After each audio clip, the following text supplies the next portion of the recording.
So, hi guys, I will give some information about this tower. So, basically এটা হচ্ছে একটা 40 metre এটা Indus tower যেটা newly launch. So এটা হচ্ছে পাওয়ার বক্স, অর্থাৎ এটার মধ্যে মিটার বক্স আর কিছু এমসিবি আছে। ওডি বেডের উপর যে ইনস্ট্রুমেন্টগুলো আছে এটাকে পাওয়ার দেয়। তো এটা আমি খুলে দেখাতে পারছি না। চলো ওডি বেডের উপর কিছু ইনফরমেশান দিই। এখান থেকে টাওয়ারের একটা রিয়াল সাউন্ড তুমি শুনে নিতে পারো। এটা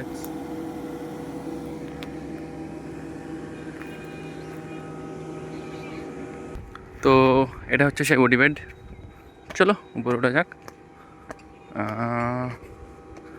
তো এখানে যে ইনস্ট্রুমেন্টগুলো আছে আমি প্রত্যেকটা একটু করে ডিটেলস দেওয়ার চেষ্টা করি। সো বেসিক্যালি যে আমরা তলার যে বড়ো বাক্সটা দেখতে পাচ্ছি এটা হলো ব্যাটারি ব্যাঙ্ক। এটার মধ্যে মোটামুটি 24টার মতো ব্যাটারি আছে।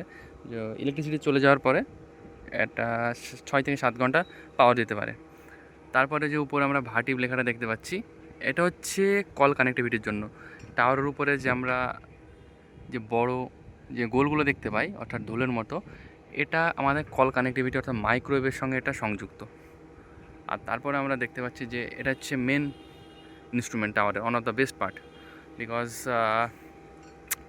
এটা বিটিএস, এটা without any rest all time চলে। এটা টাওয়ারের উপরে যে 3টে অ্যান্টোনা আছে 2G 3G 4G, এটার সঙ্গে সম্পূর্ণ কানেকশন।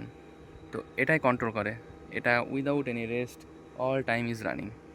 ওকে, আর বাকি যে ছোটো ছোটো আমরা বক্সগুলো দেখতে পাচ্ছি এগুলো ইলেকট্রিক ইনস্ট্রুমেন্ট, এটা টাওয়ারের সঙ্গে সংযুক্ত। তো এটা হচ্ছে আমার ছোটো ইনফরমেশান একটা এয়ারটেল ন্যাকেট tower.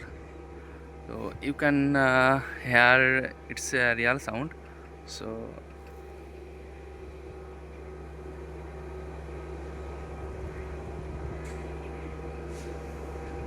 okay, so thanks for watching. Okay.